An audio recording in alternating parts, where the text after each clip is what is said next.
Bonjour à tous! Si vous avez cliqué sur cette vidéo, c'est que vous vous intéressez aux rêves lucides. Et c'est une très bonne chose, car c'est un sujet passionnant. Avez-vous déjà fait un rêve lucide? En faites-vous régulièrement? Ou découvrez-vous que maintenant que ça existe? Je vais parler avec vous aujourd'hui de comment faire des rêves lucides et dans quel intérêt les faire. Tout d'abord, qu'est-ce qu'un rêve lucide? Pour faire simple, les rêves lucides sont ceux dans lesquels on est conscient que l'on rêve. En effet, la plupart du temps, quand on rêve, on ignore complètement qu'on est en train de rêver, et puis c'est que quand on se réveille, en fait, qu'on se rend compte qu'on est en train de rêver. Mais il existe une exception, donc c'est un rêve dans lequel nous savons parfaitement que nous sommes en train de rêver, et c'est le rêve lucide. Il y a pour moi plusieurs degrés au rêve lucide. Donc en fait, le premier, c'est quand on sait qu'on rêve, on a conscience de ce qui se passe et que c'est pas la réalité. Ça, pour moi, c'est le premier degré. Ensuite, c'est quand on dispose de notre libre arbitre. Donc ainsi, on a une maîtrise totale du contenu du rêve. On sait qu'on rêve et on choisit de quoi on rêve. Puis, il y a un troisième degré, c'est de savoir contrôler le rêve, le déroulement des événements, mais tout en ayant la faculté normale de raisonnement. On rêve, on sait qu'on rêve, on contrôle le rêve et on raisonne normalement. Ça, c'était un petit topo pour savoir ce qu'est un rêve lucide. Et vous vous demandez peut-être pourquoi vouloir faire des rêves lucides. Pour ma part, par exemple, je suis sujette aux cauchemars, mais grâce aux rêves lucides, je deviens maître de mes cauchemars. Par exemple, je fais beaucoup de rêves dans lesquels je suis pourchassée, on veut m'attaquer. En étant consciente de mon cauchemar, en me rendant compte que je suis en train de rêver, je peux inverser la tendance et choisir de ne plus l'être, car je sais qu'il ne peut rien m'arriver, et même je choisis que la situation change. Savoir qu'on est en train de rêver, ça offre la possibilité d'avoir un contrôle total du rêve. Donc on peut contrôler soi-même, sur nos actions, sur ce qu'on fait, mais on peut aussi contrôler l'environnement du rêve, les personnages, le cours du rêve. J'ai par exemple souvenir d'un rêve que j'ai fait lorsque j'étais en voyage. J'étais loin de mon compagnon qui me manquait beaucoup, et dans mon rêve, j'étais dans un rêve lucide et j'ai voulu le faire apparaître et il est apparu. Voilà, c'était la petite anecdote. Lorsque les rêves lucides reviennent régulièrement, il y a certaines actions qu'on peut répéter. Dans nombre de mes rêves, j'adore m'envoler et voler tel un oiseau, aller d'un endroit à un autre, profiter des paysages. C'est ce qui revient le plus souvent dans mes rêves lucides, car cela m'apporte beaucoup de satisfaction. Pour d'autres, ça serait une vision panoramique de la vie ou la possibilité d'influencer sur le temps, de transpercer la matière. Après, la seule limite aux rêves lucides, c'est votre imagination. Si vous êtes adepte des rêves lucides, racontez-moi ce que vous prenez plaisir à faire. Ça m'intéresserait vraiment de savoir si on fait la même chose ou pas. Voilà, je peux vous assurer que c'est une réelle satisfaction au réveil, quand on se réveille, d'avoir pu contrôler et choisir ses songes. On démarre la journée vraiment de bonne humeur et c'est vraiment chouette. Par contre, si vous n'en avez jamais fait l'expérience, ne vous inquiétez pas, c'est quelque chose qui s'apprend et se travaille. Tout le monde peut faire des rêves lucides. Au cours des rêves, donc, il y a plusieurs manières d'atteindre le rêve lucide.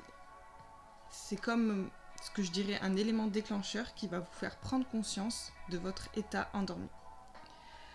Tout d'abord, comme je vous en parlais plus tôt, lors d'un cauchemar ou une situation d'horreur, c'est tellement cauchemardesque que ça va vous interpeller et vous faire savoir que vous rêvez. De la même façon, dans un simple rêve, sans faire forcément de cauchemar, il peut y avoir un événement absurde ou alors un élément tellement irrationnel, impossible, que cela vous fera rendre compte que vous êtes endormi. Donc c'est grâce à cet élément déclencheur que vous allez pouvoir entraîner vos rêves lucides en développant des techniques d'observation qui facilitent ces rêves. Une des plus connues, c'est de plusieurs fois par jour, vous regardez vos mains en vous demandant « Est-ce que je suis en train de rêver ?» Vous le faites consciemment, vous vous posez réellement la question « Suis-je en train de rêver ?» en regardant vos mains. Votre cerveau va prendre ainsi l'habitude d'observer vos mains et de s'interroger sur la réalité de ce qu'il est en train de vivre. À force de répéter cet exercice quotidiennement, vous allez également le reproduire en rêve. Vous constaterez alors, en observant vos mains, que celles-ci ne sont pas du tout comme d'habitude, et même parfois elles peuvent changer d'aspect lorsque vous êtes en train de les regarder. Vous saurez ainsi que vous êtes dans un rêve. Faites cet exercice durant une semaine, vous verrez si ça fonctionne, dites-moi-le. Vous pouvez par ailleurs adopter cette technique d'observation en choisissant un autre élément. Vous pouvez vous regarder dans un miroir, vous poser la même question, suis-je en train de rêver ? Dans le rêve, si vous regardez dans un miroir, vous verrez que votre tête n'a pas du tout l'aspect qu'elle a d'habitude. Il existe aussi une autre manière d'atteindre le rêve lucide, mais je la trouve un peu plus difficile, surtout quand on débute. Elle consiste à vous endormir en pleine conscience. Vous allez vous sentir passer de la phase éveil à la phase sommeil, tout en vous rendant compte que vous êtes en train de rentrer dans le rêve. Après, moi, je vous avoue, je n'ai pas encore expérimenté beaucoup cette technique. Elle n'est pas simple. J'arrive à l'effectuer lorsque je me réveille en pleine nuit, que je me recouche et que je souhaite poursuivre le rêve duquel je suis sortie. Là, j'arrive à m'endormir en conscience et à rentrer dans le rêve et à poursuivre le rêve que je faisais juste avant. C'est les seuls moments où j'y arrive. Voilà, si je peux vous donner aussi un autre conseil, c'est d'écrire un journal de rêve. Chaque matin, quand vous vous réveillez, vous écrivez vos rêves. Au début, il va y avoir peut-être un élément ou deux, ça sera très peu, et puis au fur et à mesure, plus vous écrirez vos rêves, plus vous vous souviendrez de détails. Ce travail va vous permettre de vous souvenir de plus en plus de vos rêves et ainsi d'en avoir plus conscience également. Entraînez-vous, vous verrez que c'est très agréable. Si lors des premiers rêves lucides, vous vous réveillez trop vite, c'est aussi normal. Vous serez tellement content, tellement en excitation d'avoir réussi à faire un rêve lucide que toute cette excitation va vous réveiller, d'un coup peut-être.